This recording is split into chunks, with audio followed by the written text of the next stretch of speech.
Question है area of a circle is direct proportion. देखो इसको दो तरीके से कर सकते हैं हम लोग। एक तो सर्कल का एरिया वाले प्रॉब्लम से कर सकते हैं, जैसे area is equal to pi R square, इस फॉर्मूले की हेल्प से कर सकते हैं। और दूसरा तरीका ये है कि क्योंकि ये डायरेक्ट प्रोपोर्शन है, डायरेक्ट वेरिएशन है, तो हम लोग डायरेक्ट और इनडायरेक्ट वेरिएशन के हिसाब से भी इसको सॉल्व कर सकते हैं। अगर आप लोगों ने डायरेक्ट और इनडायरेक्ट वाली वीडियो नहीं देखी है तो आई बटन पे क्लिक करके आप इस वीडियो को देख सकते हैं प्लेलिस्ट में जा करके। तो क्वेश्चन है एरिया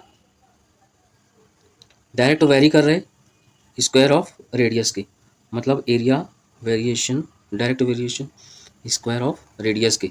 अब वैल्यूज दी हुई है, कुछ वैल्यूज है 616 स्क्वायर सेंटीमीटर और रेडियस है 14 सेंटीमीटर। तो हम लोग क्या करेंगे, इधर एरिया लिखे, इधर ये लिखे, कॉलम बना दिए, जैसे हम लोग डायरेक्ट और इनडायरेक्ट के केस में करते हैं वैसे ही यहाँ पे एरिया लिख देंगे। एरिया के नीचे एरिया 616, रेडियस है 14 लिख दिए। आगे बोल रहे find area of circle whose radius is 42 centimetre. तो 42 सेंटीमीटर रेडियस दिया हुआ है। अब फाइंड करने को बोल रहा है एरिया। तो मान लो एरिया क्या है x। अब रिलेशन कैसी है, डायरेक्ट, और हम लोग को पता है जब डायरेक्ट रिलेशन होती है तो हम लोग क्रॉस मल्टीप्लाई करती हैं। क्या करती है, क्रॉस मल्टीप्लाई। मीन्स अगर मैं x को यहाँ पर लिखूँ 616 मल्टीप्लाई 42 अपॉन 14, क्योंकि स्क्वायर है, याद रखना स्क्वायर है तो ये भी स्क्वायर रहेगा, ये भी स्क्वायर रहेगा, तो यहाँ पे 42 भी स्क्वायर हो जाएगा और 14 भी स्क्वायर हो जाएगा। x is equal to 616 into 42 क्योंकि 42 का स्क्वायर है, इंटू 14 इसको सिंप्लीफाई करेंगे। 7 2 ज़ा 14, 7 2 ज़ा 14, 7 6 ज़ा, और ये भी क्या हो जाएगा 7। अब कितना बचेगा यहाँ पे 2 इंटू 2, ऊपर कितना बचेगा 616, यहाँ पे 6 और यहाँ पे 6, 2 1 ज़ा 2, 2 3 ज़ा 6, 2 1 ज़ा 2, 2 3 ज़ा 6। अब कितना हो जाएगा 616 इंटू 3 3 ज़ा 9। अब सिंपली इसका मल्टीप्लिकेशन करना है। मल्टीप्लिकेशन के बाद आंसर कितना आएगा 5544। इसका एरिया में centimetre square. Next very important question है, स्क्वायर है PQRS, इसकी साइड दी हुई 28, क्योंकि स्क्वायर है तो हम लोग को पता है स्क्वायर की प्रॉपर्टी क्या है, हर साइड उसकी सेम लेंथ की रहेगी। यहाँ 28 है तो ये सब 28 रहेगा। ओके, आगे दिया हुआ है पॉइंट ABC है, पॉइंट AB, ये वाला B, ये C और D। क्या बोल रहे हैं, mid point of side PQ। Mid point मतलब बीच में मतलब अगर ये 28 है तो इसका हाफ कितना हो जाएगा 14, तो यहाँ पे ये 14 सेंटीमीटर हो जाएगा और ये 14, तो ऐसे 14 14 28। तो ये क्या बोल रहे हैं, मिड पॉइंट बोल रहे हैं PQ QR। इसका मतलब ये हुआ कि ये QB और BRB कितना हो जाएगा 14 14। आगे क्या बोल रहे हैं, respectively find the area of ABCD। ABCD, ये एरिया को फाइंड करना है। कैसे फाइंड करेंगे, ये वाला, ये यहाँ से यहाँ तक की लेंथ कितनी है 14, यहाँ से यहाँ तक की लेंथ कितनी है 14। तो अगर हम लोग इसको आइसोलेटली देखेंगे तो ये कितना हो जाएगा, ये 14 ये 14। ध्यान से देखो, ये पाइथागोरस का ट्रायंगल बन रहा है, पाइथागोरस का ट्रायंगल। अगर आप लोगों ने पाइथागोरस वाली वीडियो नहीं देखी है तो आप लोग प्लेलिस्ट में जा करके वीडियो को देख सकते हैं पाइथागोरस के बेस पे। अब यहाँ पे हम लोग को क्या फाइंड करना है, ये अगर मैं इसको कंसिडर करूँ तो यहाँ पे मैं नाम दे दूंगा, ये B हो जाएगा, ये C हो जाएगा, ये R हो जाएगा। अब हम लोग को पता है 90 के सामने वाला, 90 के अपोजिट वाले को बोलते हैं हाइपोटेनस। पाइथागोरस के थ्योरम के हिसाब से हाइपोटेनस का square is equal to base का स्क्वायर प्लस हाइट का स्क्वायर। तो 14 का स्क्वायर क्या हो जाएगा 196 प्लस 196, 196 6 6 12, कैरी 1 आ गया 9 9 18 प्लस 119 1 कैरी, और ये हम लोग का आंसर आ जाएगा।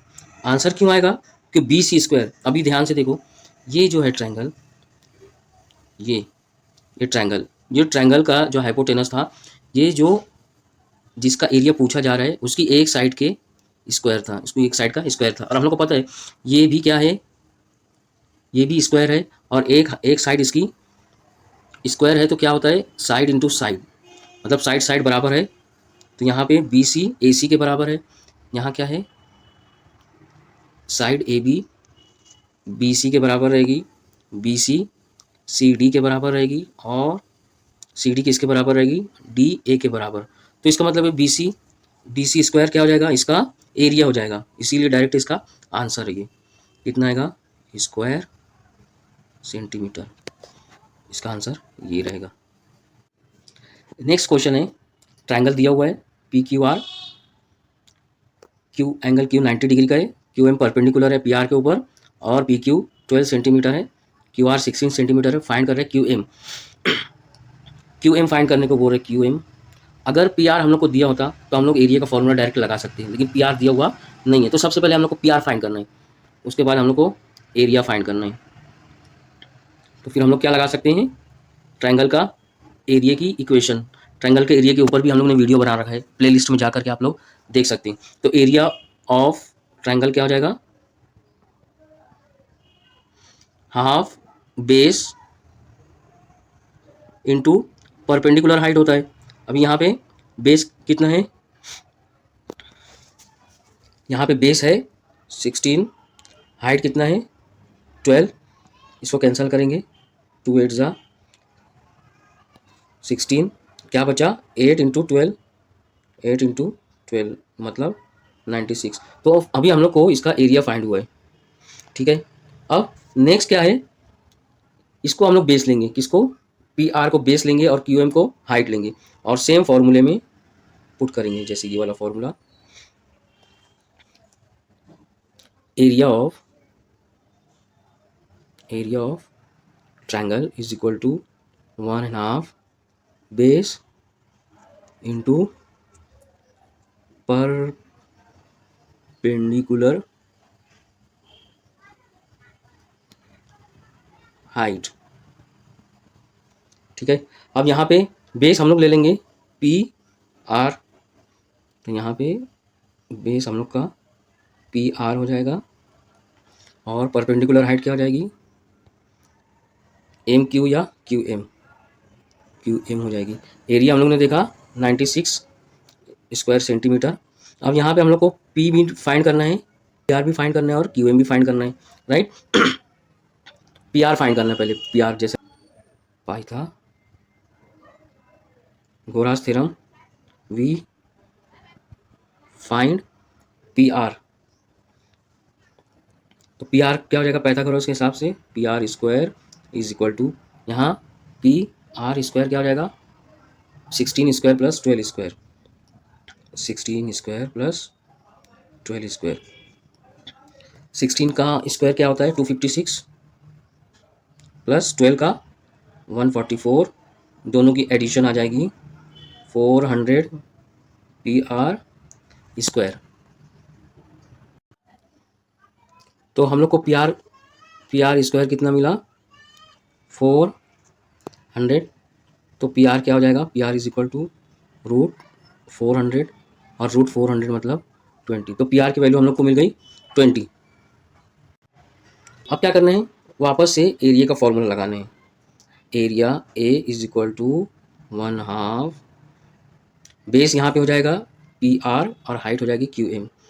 बेस क्या हो जाएगा पी आर, और हाइट क्या हो जाएगी क्यू एम। अब हम लोग को एरिया भी पता है, एरिया क्या है 96 square centimetre, half P R क्या है 20 सेंटीमीटर, और क्यू एम क्या है फाइंड आउट करना है। ये 2 को इस साइड लेके जाएंगे, ये 96 इंटू 2 हो जाएगा, और ये मल्टीप्लाई कर रहा है इधर आके डिवाइड करेगा, इधर क्या बचेगा ओनली क्यू एम। बस इसको सिंप्लीफाई कर देना है, 2 1 2, 2 1 2, यहाँ पे 10 हो गया, यहाँ पे क्या हो जाएगा Q M is equal to 96/10, 96/10 मतलब 9.6 सेंटीमीटर। तो हम लोग का आंसर क्या आ जाएगा, ये वाला 9.6 सेंटीमीटर। नेक्स्ट क्वेश्चन है, radius of base of cone given है और हाइट भी गिवन है, फाइंड द वॉल्यूम। बहुत आसान है, इसका आंसर आप लोगों को निकालना है। मैं हिंट दे देता हूँ।